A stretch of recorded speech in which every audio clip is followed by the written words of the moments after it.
देहूतले मालक द्वारकाधीश जगदानंद कंद जगतपतीचं नवल प्रतिपादित करतात। अनंत ब्रह्मांडे उदरी, ज्याच्या पोटात अनंत ब्रह्मांड आहेत,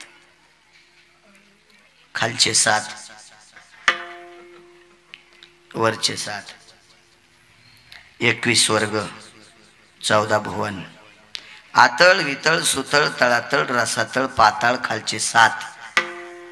वरी आपण ज्या दीपात राहतो त्याला जांबूदीप म्हणतात, सिंहलदीप, कौसदीप, पल्वकदीप, शाल्वदीप असे 7, वरचे 14, 21, हे सगळी ब्रह्मांड ज्याच्या पोटात आहेत। हरी हा बालक नंदा घरी, हे नवलच म्हणावं लागेल ना, नवल म्हणावं लागेल, नवल म्हणावं लागेल। 10-5 माणसं ज्याच्या खिशात आहेत ते कोणाला राम राम घाली ना, हे भाग सगळा आपलाच आहे, काय काय म्हणतात ना, हे भाग सगळा आपलाच आहे, याच्यामुळे राम राम घालीत नाही का लोकांना। अख्खं ब्रह्मांड ज्याच्या पोटात आहे तो नंदाच्या घरी बालक तो निभवतोय, काय लिहिताय त्याच्याकडे, ही त्याची नम्रता आहे, नवल आहे। पृथ्वी जेने तृप्त केली, विश्वाला तृप्त करण्याची ताकद ज्याच्यात आहे त्याला जगाचा बाप म्हणतात। त्याच्या मनात आलं ना, तुम्हाला नाही भाकरी खाऊ देत ते, आहा, त्याच्या मनात आलं तर असा गावरान तुपातला शिरा हातात घेतला, चमचा प्लेट मध्ये घातला, चमच्यात शिरा घेतला आणि वटापशी चमचा नेउस्तर गुचकी आली। ग्रास गिळी सत्ता नाही हाती, नाही हाती, ग्रास गिळी सत्ता नाही हाती, नाही हाती, ग्रास गिळी सत्ता नाही हाती, ग्रास गिळी सत्ता नाही हाती, ग्रास गिळी सत्ता नाही हाती, घास सुद्धा खाऊ देत नाही। आणि त्याच्या मनात आलं किती बी खालच्याला जीव घालते, किती बी तुम्हाला दिसत नाही त्याला जीव घालते। पोषतो जगाशी एकला तो, पोषतो जगाशी एकला तो, पोषतो जगाशी एकला तो, पोषतो जगाशी एकला तो। एकटा जगाला पोचतोय। ज्यांच्या पॅन्टीवाल्यांना माहित नसेल, कधी कधी जुनं माहित ठोत जा, देव तुमचं चांगलं करीन। ज्यांच्या जुनं लक्षात येतं का ते पुढे नीट वागत असतील, ज्याच्या जुनं ध्यानात नाही का ते भंगिरे कवा बी उताने होते। जुनं लक्षात ठेवलं पाहिजे, जुनं जुनं सांगू, आपल्या बाप दाद्याने ज्या जुन्यात राहून आपल्याला मोठं केलंय ते खरं जुनं आहे, ते खरं जुनं आहे। आता आपण बेगडी युगातले माणसं आहेत, हे बेगडी युग आपल्याला पोटाला भाकरी देत नाही, जुनच देते, जुनच, जुनं स्मरणात ठेवलं पाहिजे, जुनं लक्षात ठेवलं पाहिजे। जुन्यांची आपल्यावर कृपा आहे। जुन्यांनी जर त्या काळात जमिनी विकून मथाऱ्या गोव्याला नेल्या असत्या, जुन्यांनी त्या काळात 72च्या दुष्काळात प्रॉपर्ट्या विकून मथाऱ्या हनीमूनला नेल्या असत्या तर तुम्हाला आणि मला नाशिकला इटा उचलायला जावं लागलं असतं, मुंबईला गटार उपसायला जावं लागलं असतं। म्हणून जुन्यांना लक्षात ठेव जा। आपल्या बापदाद्याने इरी फळड्या, त्याच्या मनात आल्या न दिसणाऱ्याला सुद्धा जीव घालते। पृथ्वी जेने तृप्त केली सांगते, 90 फुटाहून इहिरीतून एक टोळ निघला, 90 फूट खोल होता, तिथून टोळ निघला। क्रेन होते पहिले काढायला, बैलावरचे क्रेन होते, नंतर हे इलेक्ट्रिक इंजिनवरचे आले, मोटरवरचे आले, नाना आधुनिकता आली। आता वरूनच इर खांदायली, मोठं पॉकलॅन वरूनच, बारक मधाच सोडायले, ते बेनकी आणि असं फिरत गर गर गर गर गर गर, यंत्रयुग आलं, ते काळगोड आला। तर ते टोळ निघला 90 फुटाहून खाली, वरे त्या क्रेन मध्ये घेतला, वरी त्या खरपणाच्या दगडाच्या गंजीवर टाकला, तिथून निसटला, खाली आदळला आणि त्याचे 2 तुकडे झाले। तर त्याच्यातून एक बेंडकी बाहेर आली, 90 फुटात होता खाली, 90 फूट खोलीत होता तो दगड, अछिद्र दगड, डोक्याचं केसाचं इतकं सुद्धा छिद्र नाही त्याला, इतका पूर्ण बंद दगड तो, अछिद्र दगड। आणि तो फुटल्याच्या नंतर त्याच्यातून जिवंत बेंडूक निघला। कोण चारा घालीत असेल? पाषाणाचे पोटी बैसाला दरदूर, पाषाणाचे पोटी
नाचे पोटी बैसला दरदरू तया मुखी चारा कोण घाली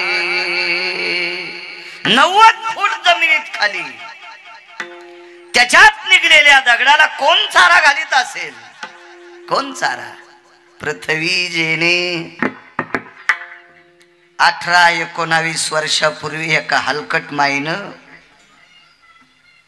एका पांचट माईनं, अजून मराठवाड्यातला शब्द सांगतो, एका दलिंदर माईनं, एका नीच माईनं, एका हलकट बापाने, पांचट बापाने यायला अपत्य झालतं, लेकरू झालतं, पोरग झालतं. पृथ्वी जेने तृप्त केली सांगतो. शब्द खरट वाटले असतील तुम्हाला.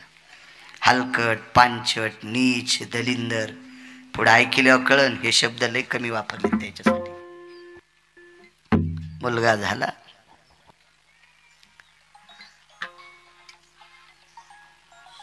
बंद करा त्याला.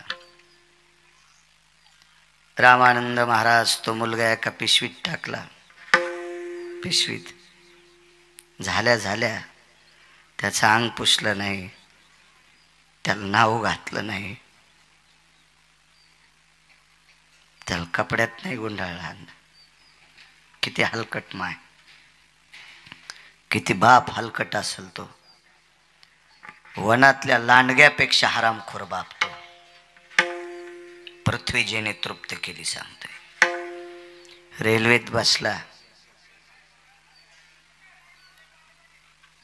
एक्सप्रेस गाडी होती, भरधाव वेगानं धावणारी गाडी. त्या गाडीत बसला. गाडी इतक्या वेगात पळत होती ती रेल्वे. गाडीच्या दरुजात आला आणि पोटचा गोळा गाडीच्या दरुजातून फेकून दिला. सकाळी पोरग झालत. हलकट माईनं दूध नाही पाजलं त्याला, नाही दूध पाजलं त्याला, नाही कुरवाळलं त्याला तिनं. तो बाप बी किती निर्दयी असेल आणि ती माय सुद्धा किती निर्दयी असेल, त्याला बाप म्हणून घ्यायचा अधिकार नाही, त्याला तिला सुद्धा माय म्हणून घ्यायचा अधिकार नाही. एक कवितेतलं एका सात्विक स्त्रीने एक कविता लिहिली. दुधावर आली बुरी तिले साय म्हणून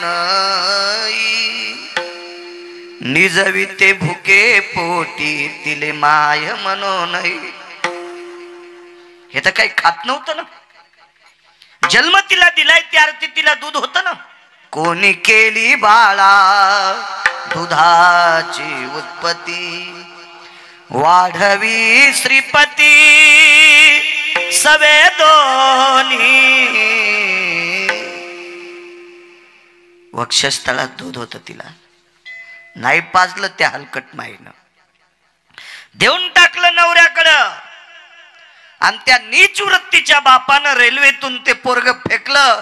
कर्मनो गहनो गती बेश्रमाच्या जाळीत पडलं हो. जमिनीवर आपटलं नाही.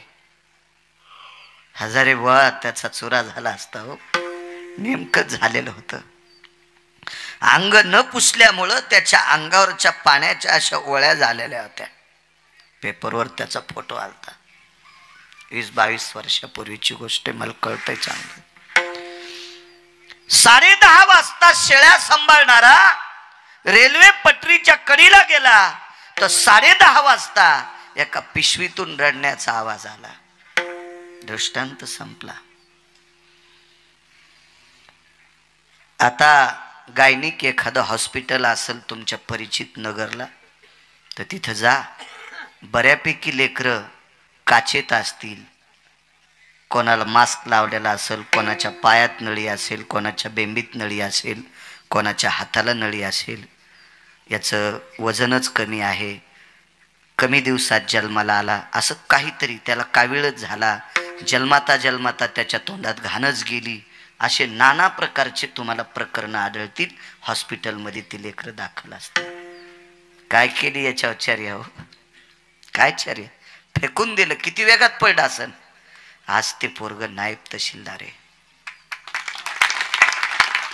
आज नायब तहसीलदार आहे ते पोरग, नायब तहसीलदार. सांगा, माईनं जन्म झाल्यावर पिशवीत टाकल्यावर बेसरामाच्या जाळीत बापानं फेकून दिलंय. कोण जगिला असेल त्याला? देखवी ऐकवी एक नारायण तयाचे भजन. जीव त्यानंच घातलंय. पृथ्वी जेने तृप्त केली. ही ताकद ज्याच्या हातात आहे त्याशी यशोदा भोजन घाली. नवल आहे नवल.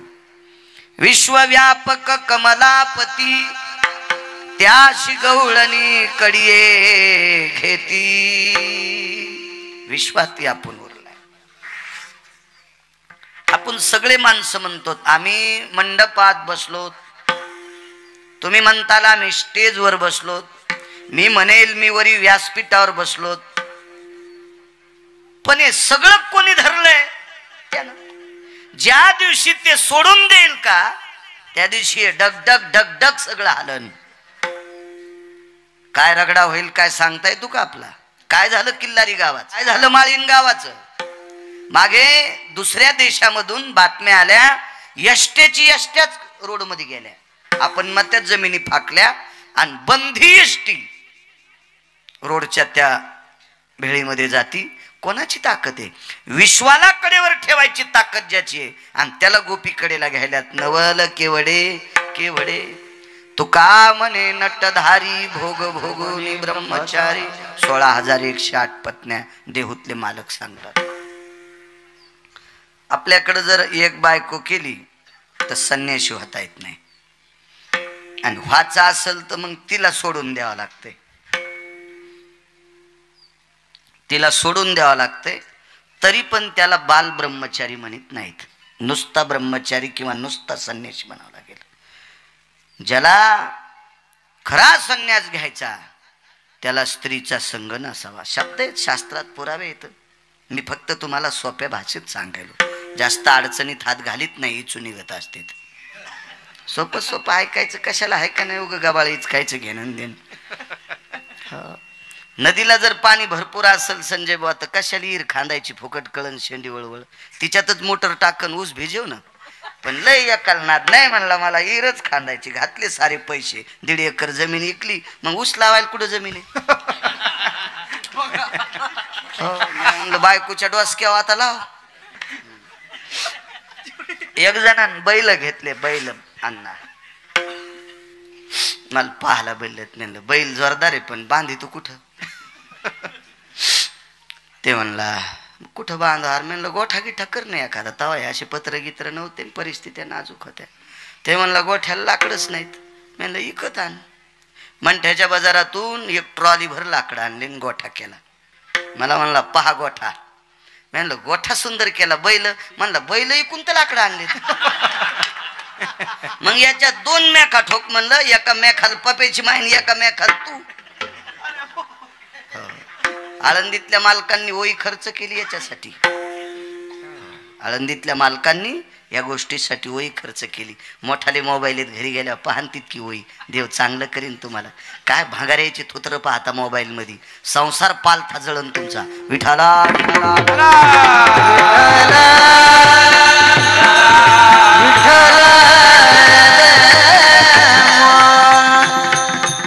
16,108 पत्न्या. आता एक करून ब्रह्मचार्याच्या यादीत नाही. काय असेल विधीने सेवन विषय त्यागाते समान. काय जीवन आहे देवाचं.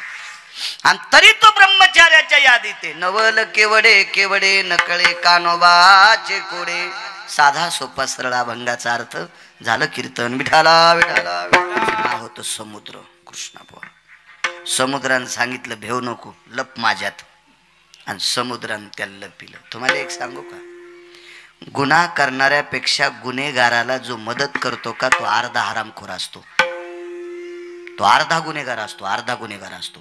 गुन्हा सहन करायचा नाही. गुन्हा सहन करणाराच अर्धा नालायक, अर्धा गुन्हेगार असतो. समुद्रानं त्याला लपवलं. समुद्राला चीड होती पंढरपुरातल्या मालकाची, 7व्या अवतारातल्या मालकाची चीड होती. काय चीड होती? माझी पोरगी याला दिली आणि याला सांभाळता नाही आली. कारण सीता ही सागराची कन्या आहे, लक्ष्मी सागराची कन्या आहे, लक्षात ठेवा. थोडासा त्याच्या मनात राग. आणि दुसरी गोष्ट सांगायचं झालं तर रंगनाथ गुरुजी परभणीकर सांगायचे, समुद्र थोडा अहंकारीच समुद्र. ते 4 गोष्टी सांगायचे, त्याच्यातली एक सांगतो. ब्रह्मांडाच्या मालकाला इकडच्याकडेहून तिकडच्याकडे जायचं, त्यावेळेला समुद्राने रस्ता दिला नव्हता. जगाच्या मालकाला रस्ता दिला नाही.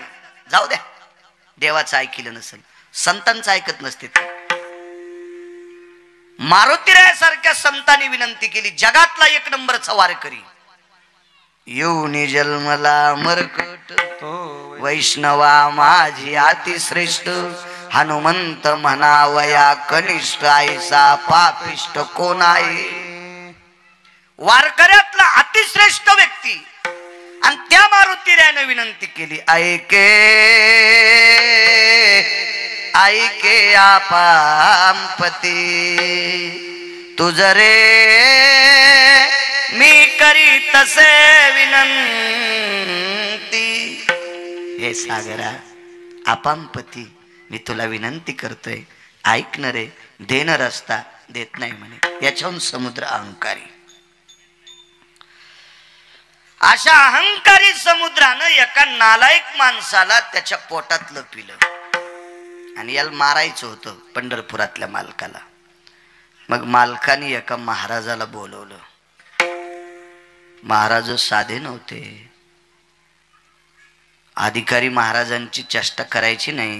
गुटखे खात असेल, तंबाखू खात असेल, बिड्या वढीत असेल, माळ घालीत असेल तर याला पण चांगलं म्हणू नका, पण वाईट म्हणायचा अधिकार आपल्याला त्याला पण नाही. चोराची सुद्धा चेष्टा करायची पात्रता आपल्यात नाही.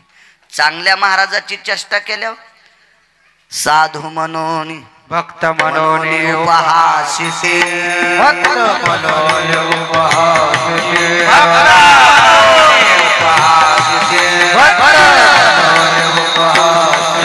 त्याचे तोडे नरका जाते, त्याचे पूर्व नरका जाते, त्याचे पूर्व नरका जाते, त्याचे पूर्व नरका जाते, त्याचे पूर्व नरका जाते.